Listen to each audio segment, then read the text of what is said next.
একা থাকার সিদ্ধান্ত আসলে মানুষ খুব সহজেই নেয় না ভাই।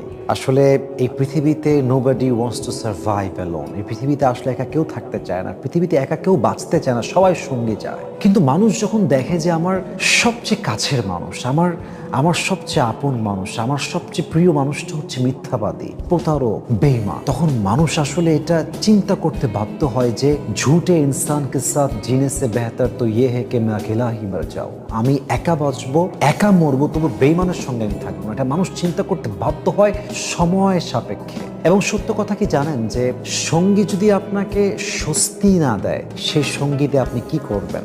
সঙ্গী মানে হচ্ছে বিশ্বাসের জায়গা, সঙ্গী মানে হচ্ছে ভরসার জায়গা, সঙ্গী মানে হচ্ছে আমার সবচেয়ে স্বস্তির জায়গা। তো সেই সঙ্গী যদি বেঈমান না হয়, তবে সেই সঙ্গীর সঙ্গে বাঁচার চাইতে আজীবন একা বাঁচা উত্তম, একা মরাই উত্তম।